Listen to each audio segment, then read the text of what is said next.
नमस्कार, मैं हूं पुष्पेंद्र चौधरी और आप देख रहे हैं इंडिया वॉइस। खबर दिन भर में आपका स्वागत है। रुक करते हैं खबरों की ओर। मुख्यमंत्री योगी आदित्यनाथ ने मथुरा में श्री कृष्ण जन्मभूमि मंदिर में पूजा अर्चना की। मथुरा में मोहन भागवत से मुलाकात की। सीएम योगी आदित्यनाथ के साथ मोहन भागवत की मुलाकात हुई। अब इन दोनों ही नेताओं के बीच मुलाकात के कई सियासी मायने निकाले जा रहे हैं। सूत्रों की माने तो इस बैठक में उपचुनाव के साथ ही फिर से बीजेपी की उत्तर प्रदेश में जड़ें मजबूत करने की रणनीति पर भी चर्चा होगी। हरियाणा की तर्ज पर एक बार फिर आरएसएस यूपी में भी संगठन को धार देने की तैयारी कर रहा है। यह मुलाकात बीजेपी के राष्ट्रीय संगठन और राज्य के संगठन के लिहाज से भी महत्वपूर्ण मानी जा रही है। बता दें कि बीजेपी के अध्यक्ष पद के लिए अगले कुछ महीनों में चुनाव होने वाले हैं। इससे पहले सदस्यता अभियान के बाद बूथ स्तर के अध्यक्ष का चुनाव होगा, यानी संगठन के मुद्दे पर भी इस मुलाकात के दौरान चर्चा होने की संभावना है।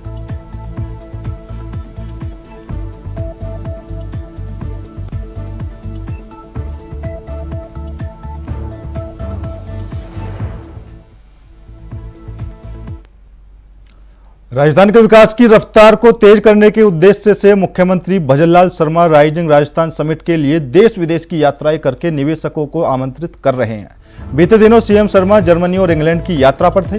वहां से लौटने के बाद मंगलवार को सीएम शर्मा ने संयुक्त अरब अमीरात के साथ 3 लाख करोड़ रुपए के निवेश का MOU साइन किया है। यूएई राजस्थान में अक्षय ऊर्जा के क्षेत्र में 3 लाख करोड़ रुपए का निवेश करेगा। मुख्यमंत्री भजनलाल शर्मा और यूएई के निवेश मंत्री मोहम्मद हसन अल सुवेदी की उपस्थिति में इस निवेश के MOU पर हस्ताक्षर किए गए। यह निवेश प्रदेश के पश्चिमी जिलों में 60 गीगावाट क्षमता की सोलर, विंड एवं हाइब्रिड परियोजना की स्थापना के लिए किया जाएगा।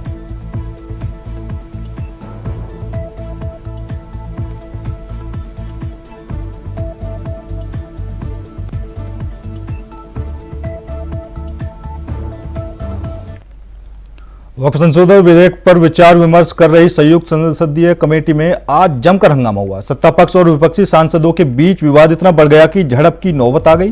टीएमसी सांसद कल्याण बनर्जी पर बीच बैठक में शीशे की बोतल फेंकने का आरोप लगा है। उनके हाथ में चोट भी आई है। अब इस पूरे मामले में जेपीसी के चेयरमैन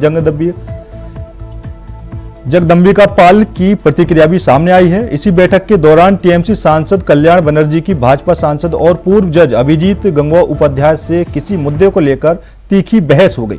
इसके बाद कल्याण बनर्जी ने अपना आपा खो दिया और मेज पर मुक्का दे मारा। इसके बाद भी जब उनका गुस्सा शांत नहीं हुआ तो उन्होंने सामने रखी कांच की बोतल तोड़ दी। यह बोतल तोड़ने के चक्कर में वह घायल हो गए और अपने बाएं हाथ की छोटी उंगली और अंगूठे को चोटिल कर लिया। कांच लगने के कारण उनके हाथ से खून निकलने लगा। इसके बाद उन्हें मौके पर ही प्राथमिक उपचार दिया गया। कल्याण बनर्जी को इस बर्ताव के चलते जेपीसी की अगली बैठक से निलंबित कर दिया गया है।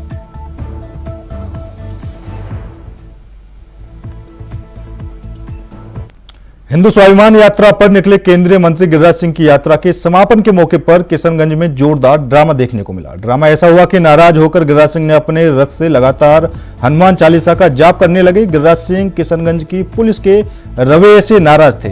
बाद में डीएमएसपी के हस्तक्षेप से मामला शांत हुआ। दरअसल गिरिराज सिंह ने 18 अक्टूबर को भागलपुर से अपने हिंदू स्वाभिमान यात्रा की शुरुआत की थी। आज इस यात्रा का समापन किशनगंज में होना था। यात्रा के समापन के मौके पर किशनगंज की सभा में गिरिराज सिंह किशनगंज पुलिस पर ऐसे भड़के कि जब तक उनकी बात नहीं सुनी गई तब तक वे अपने रथ पर खड़े ही स्वामी दीपांकर के साथ हनुमान चालीसा का पाठ करते रहे।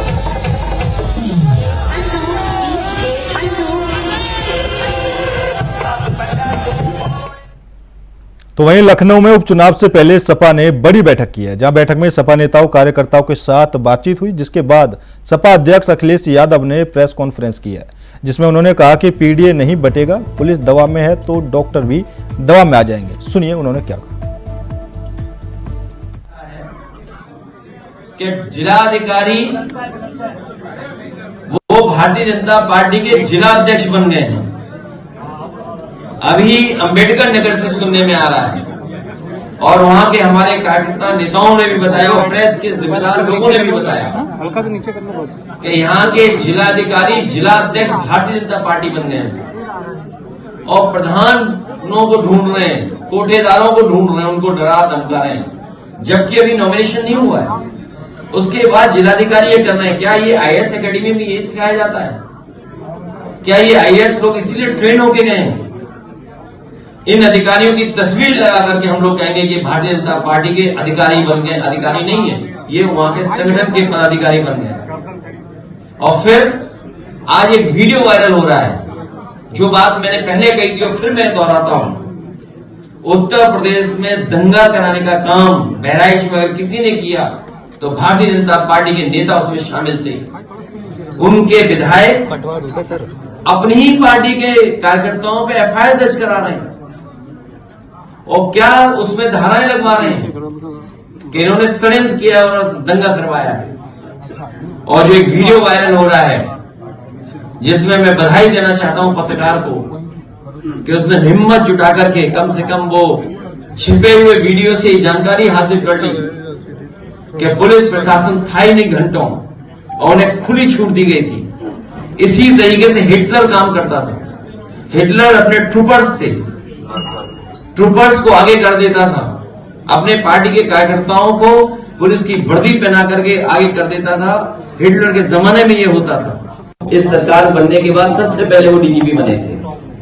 वो क्या कह रहे हैं कि यूपी पुलिस बहुत दबाव में है, यूपी पुलिस बहुत दबाव में है, निष्पक्ष कार्रवाई नहीं कर पा रही है, दंगाई पर कार्रवाई करने पर उन्हें सस्पेंड कर दिया जाता है। अब आपको और क्या चाहिए बताइए, ये किसके सहारे बोल रहा है आखिरकार?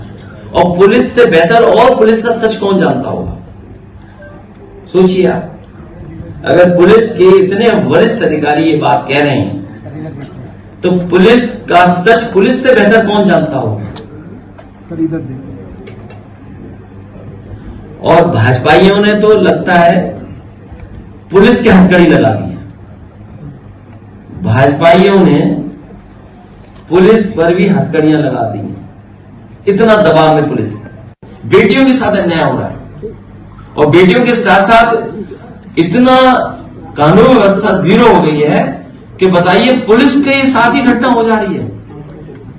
सुनने में आ रहा है कि कानपुर में पुलिस की महिला कांस्टेबल या कोई पदाधिकारी थी, कांस्टेबल, उसके साथ ही घटना हुई हो। सोचो, पुलिस के साथ घटना हो गई हो और उसी शहर कानपुर में पुलिस के यहां पकड़े गए कितने 25 लाख रुपए। और याद कीजिए पहले चांदी पकड़ी गई थी, आज पैसे पकड़े गए। पूरा पुलिस चला रही है सरकार को। ये स्थिति पैदा हुई है, केवल एक जिले में नहीं, हर जिले में ये स्थिति है। देखिए उन बातों में बार बार मत जाओ जो अनकॉन्स्टिट्यूशनल है,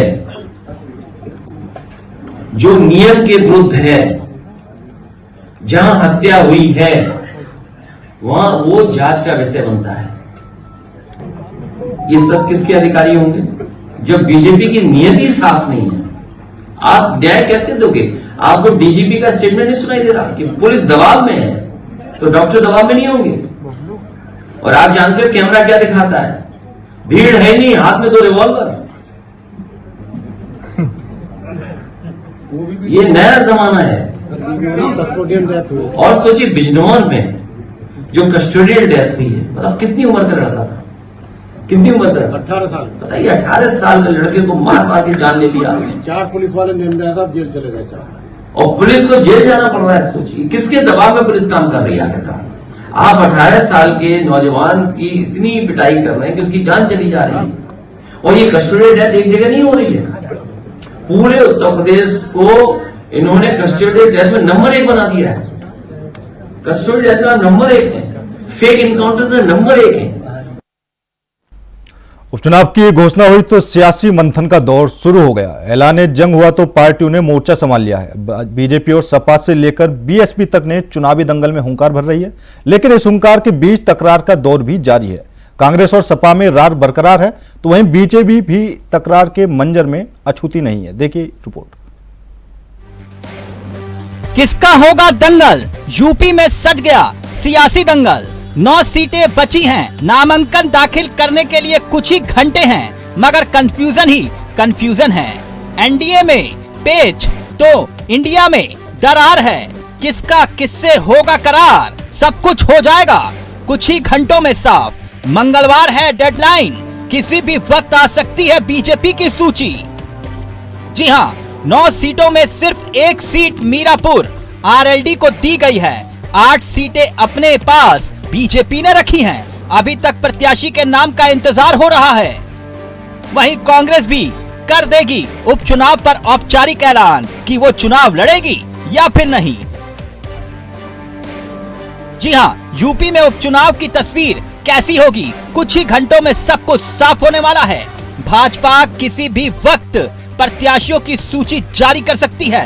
प्रत्याशियों की लिस्ट आते ही पता चल जाएगा कि संजय निषाद की पार्टी निषाद पार्टी को क्या मिला, 2 सीट या भोजन भरी थाली मिली या फिर हो गए ठन गोपाल। वहीं पीडीए की काट के लिए बीजेपी का क्या है फॉर्मूला, इसका भी खुलासा हो जाएगा। चर्चा है कि पीडीए की काट बीजेपी पीडी से करेगी। पी मतलब पिछड़ा और डी मतलब दलित।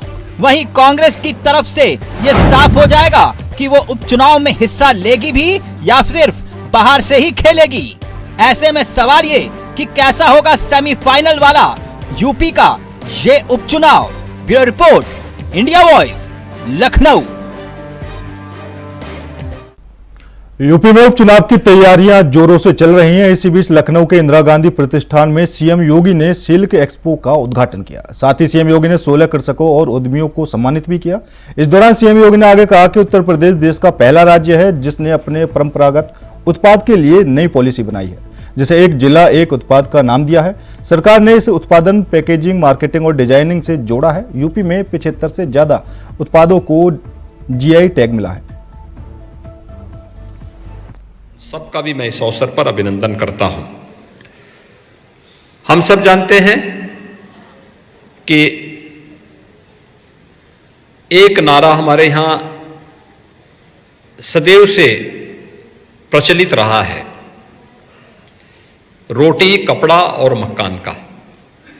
यानी जीवन की जो बुनियादी आवश्यकताएं हैं किसी भी व्यक्ति के लिए, वह सामान्य हवा और पानी के बगैर तो पूरी जीव सृष्टि के लिए आवश्यक है ही, लेकिन एक सभ्य व्यवस्थित सभ्यता के लिए आवश्यक है कि उसके लिए उसको रोटी मिले समय पर, कपड़ा मिले तन ढकने के लिए, और सिर ढकने के लिए भी उसको एक छत मिल जाए।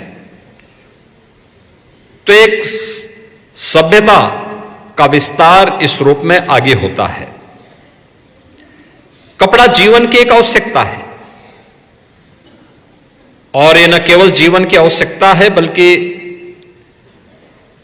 किसान की आमदनी को बढ़ाने के साथ साथ रोजगार के सृजन का भी एक सशक्त माध्यम है। रेशम प्राचीन काल से ही इसकी अलग अलग पद्धतियां रही हैं, और उत्तर प्रदेश जैसे राज्य में जहां 25 करोड़ की आबादी निवास करती है, उस राज्य में इस फील्ड में जो अनेक संभावनाएं विकसित हो सकती हैं। पिछले कुछ समय से उत्तर प्रदेश ने जो प्रगति की है, यद्यपि वह पहले की तुलना में संतोषजनक हो सकती है, लेकिन अभी उत्तर प्रदेश जैसे बड़े राज्य की दृष्टि से अपर्याप्त है। संभावनाएं हैं, लेकिन उन संभावनाओं के लिए जो प्रयास होने चाहिए, यह सिल्क एक्सपो उसका एक माध्यम बनेगा। इस बात को लेकर के आज मैं इस अवसर पर यहां पर विभाग के साथ साथ यहां पर जुड़े हुए जो किसान हैं, जो यहां पर आए हुए उद्यमी हैं, इस फील्ड से जुड़े हुए स्टेक होल्डर्स हैं, इन सब का मैं आह्वान करूंगा। बहनों और भाइयों, अभी आपने देखा होगा उत्तर प्रदेश के अंदर क्या संभावनाएं विकसित हो सकती हैं, और खास तौर पर उत्तर प्रदेश के अंदर जो संभावनाएं हैं, वाराणसी और भदोई 2 ऐसे क्षेत्र हैं जहां आजमगढ़ से लेकर के वाराणसी तक, चाहे वो मुबारकपुर की साड़ी हो, चाहे वह वाराणसी की साड़ियां, ये सभी सिल्क क्लस्टर डेवलप करने के लिए भारत सरकार ने भी और राज्य सरकार ने भी इस दिशा में एक नए प्रयास को आगे बढ़ाया है। आज भी देश के अंदर, पूरे देश के अंदर वाराणसी की सिल्क की साड़ियां किसी भी मांगलिक कार्यक्रम के लिए लोगों की पसंद बनती हैं। लोग आते हैं बड़े पैमाने पर, और काशी में काशी विश्वनाथ धाम बनने के उपरांत जो पर्यटकों की संख्या वहां बढ़ी है, श्रद्धालुओं की संख्या बढ़ी है, उसने इस व्यापार को एक नई ऊंचाई दी है।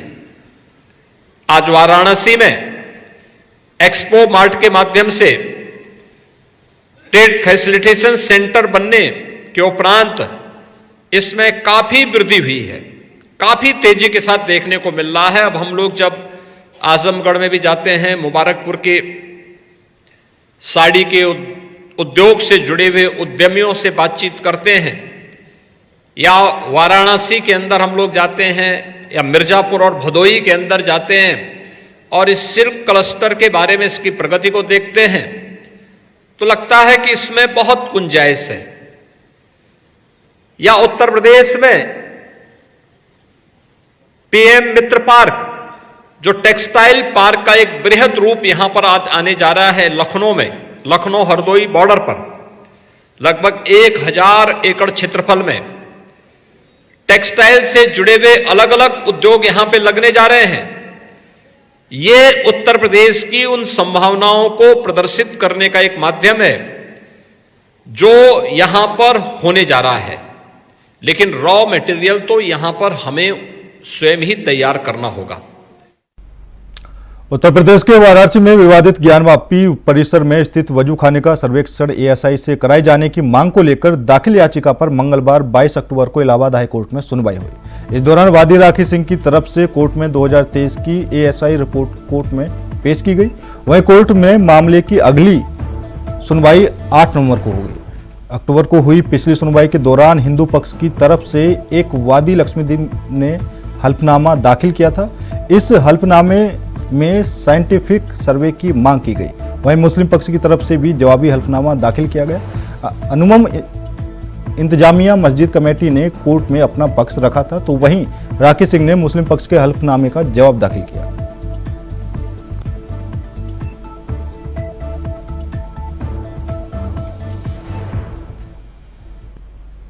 पूर्व सांसद और सपा नेता डॉक्टर एसटी हसन ने एनसीपीसीआर की सिफारिश सांप्रदायिकता आधारित थी। मदरसों में आधुनिक कोर्स भी पढ़ाए जाते हैं और इस्लामिक तालीम भी दी जाती है। सिर्फ सरकार को खुश करने के लिए ये एनसीपीसीआर ऐसे सिफारिश देते हैं जिससे देश में अशांति हो जाए।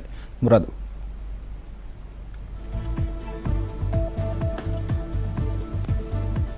पीसीआर की जो सिफारिश थी वो सांप्रदायिकता पे आधारित सिफारिश थी।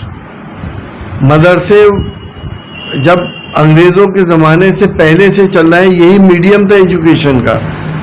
आज भी मदरसों में आधुनिक कोर्सेज पढ़ाए जाते हैं और इस्लामिक तालीमात भी दी जाती हैं। तो उसमें इन्हें क्या तकलीफ हुई? सिर्फ सरकार को खुश करने के लिए, अपना रुतबा बरकरार रखने के लिए ये ऐसे कम्युनल एडवाइस देते हैं जिससे कि देश में अशांति हो जाए। तो सुप्रीम कोर्ट ने अगर उस पर रोक लगाई है तो हम उसका स्वागत करेंगे। मुजफ्फरनगर की बुढ़ाना कोतवाली क्षेत्र में विवादित पोस्ट पर मचे संग्राम का मामला अभी थमा भी नहीं था कि सोमवार को इसी मामले से जुड़ी एक युवक द्वारा एक और विवादित वीडियो सोशल मीडिया पर वायरल कर दी गई। वायरल वीडियो में लियाकत अली नाम का आरोपी युवक शनिवार को हुई विवादित पोस्ट के आरोपी अखिल त्यागी को धमकी देते हुए अपशब्द कहता हुआ नजर आया, जिसके चलते हालात को देखते हुए इस मामले में पुलिस ने तुरंत आरोपी युवक लियाकत अली को गिरफ्तार कर जेल भेज दिया। आपको बता दें कि शनिवार को अखिल त्यागी नाम के एक युवक द्वारा मुस्लिम समाज को लेकर एक विवादित पोस्टर सोशल मीडिया पर जारी किया था, जिसके बाद हजारों की तादाद में मुस्लिम समाज के लोगों ने सड़क पर उतरकर जमकर हंगामा करते हुए आरोपी अखिल त्यागी के घर और दुकान पर पथराव कर सनसनी फैला दी। वहीं इस मामले में पुलिस ने हंगामा और पथराव करने वाले तकरीबन 700 अज्ञात लोगों पर भी मुकदमा दर्ज कर अपनी आगे की कार्रवाई शुरू कर दी है। कि एक व्यक्ति लियाकत अली जो कस्बा बुढ़ाना के नई मंडी मोहल्ले का रहने वाला है, उसने अपने व्हाट्सएप पर कुछ एक आपत्तिजनक वीडियो लगा करके डाली है जिसमें कुछ ऐसी बात थी जो भड़काऊ नेचर की थी और उसको संज्ञान लेते हुए तत्काल थाना बुढ़ाना पर सुसंगत धाराओं में मुकदमा लिखा गया और तत्काल मुलजिम को गिरफ्तार कर उसको जेल भेज दिया गया है। मेरी सभी से अपील है कि सभी शांति व्यवस्था को बनाए रखें और कोई भी ऐसी बात सोशल मीडिया के माध्यम से ऐसी कोई भड़काऊ बात, ऐसी कोई गलत बात ना बोलें जिससे कि लोक शांति या कानून व्यवस्था को नुकसान हो। उत्तर प्रदेश के बुलंदशहर में थाना सिकंदराबाद क्षेत्र की आशापुरी कॉलोनी में सिलेंडर में अचानक ब्लास्ट हो गया। इसमें मौके पर 6 लोगों की दर्दनाक मौत हो गई है, वहीं 8 लोगों को उपचार के लिए अस्पताल में भर्ती करवाया गया है। सिलेंडर ब्लास्ट में पूरा मकान जमींदोज हो गया। 2 मंजिला मकान ब्लास्ट के बाद ताश के पत्तों की तरह बिखर गया। वहीं अब प्रशासन और पुलिस की टीम मौके पर पहुंचकर रेस्क्यू अभियान चला रही है। सीएम योगी आदित्यनाथ ने घटना का संज्ञान लिया है। अधिकारियों को घायलों के उचित इलाज के निर्देश भी दिए हैं। मृतकों के प्रति शोक संवेदना भी जताई है। वो मेरे सास ससुर थे, साले हैं, मेरी बीवी थी और मेरे बच्चे। आपके कितने बच्चों की आपके इसमें मौत हुई? 2 बच्चों की मौत हुई, एक 3 साल की थी और 9 महीने की गर्भवती थी। हुआ कुछ नहीं, परसों दवाई इनकी तबीयत खराब थी मेरी सास की, दादरी से दवा लाई और यहाँ पे आ गई। इनकी सांस में दिक्कत हुई, ऑक्सीजन सिलेंडर मंगाया इन्होंने। तो मेरी बीवी अपनी मम्मी के साथ ही आ गई थी यहाँ कि 2 दिन मैं भी रह जाऊँगी, तुम मुझे 2 दिन बाद लेने को आ जाना। बस शाम को 5 बजे तो बात हुई है, उसके बाद में कोई बात नहीं हुई। मेरे पे फ़ोन आया कि ऐसे ऐसे वहाँ पे सिलेंडर फट गया है और कोई नहीं बचा। मैंने आके देखा तो यहाँ पे कुछ नहीं था, सब जेसीबी से निकाल के लेके जा रहे थे। मेरी बीवी भी उस टाइम पे वारदात मौके पे ख़त्म हो गई थी। जो मेरे 2 साले हैं वो भी ख़त्म हो गए हैं और 2 की गंभीर हालत बताई जा रही है। कुल 6 लोग बताए जा रहे हैं अभी तो। 6 लोग खत्म जी, अभी कोई उनकी पता नहीं पड़ी है कि क्या मामला है क्या नहीं। खबर मेरठ से है, जहां अवैध कसीनो को लेकर पुलिस की बड़ी कार्रवाई सामने आई है। बता दें कि होटल हारमानी इन अवैध कसीनो को चला रहा था, जिसके बाद मौके पर पहुंच पुलिस ने दिल्ली मुंबई के 21 रईस यादव सहित 6 युवतियों को गिरफ्तार किया है। साथ ही पुलिस ने रईस यादव के पास से 1.5 करोड़ की कसीनो की कॉइन भी बरामद की है। बता दें कि होटल मालिक सहित कई लोगों पर मुकदमा भी दर्ज किया गया है।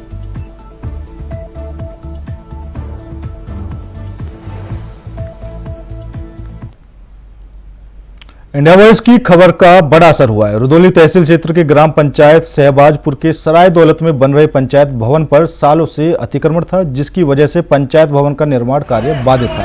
इस परेशानी को लेकर इंडिया वॉइस ने प्रमुखता से ये मुद्दा उठाया। इंडिया वॉइस ने इस खबर को 22 अगस्त को प्रमुखता से प्रसारित किया था, जिसके बाद तहसील प्रशासन हरकत में आया और नायब तहसीलदार और पुलिस बल की मौजूदगी में अवैध अतिक्रमण पर प्रशासन का बुलडोजर गरजता हुआ नजर आया।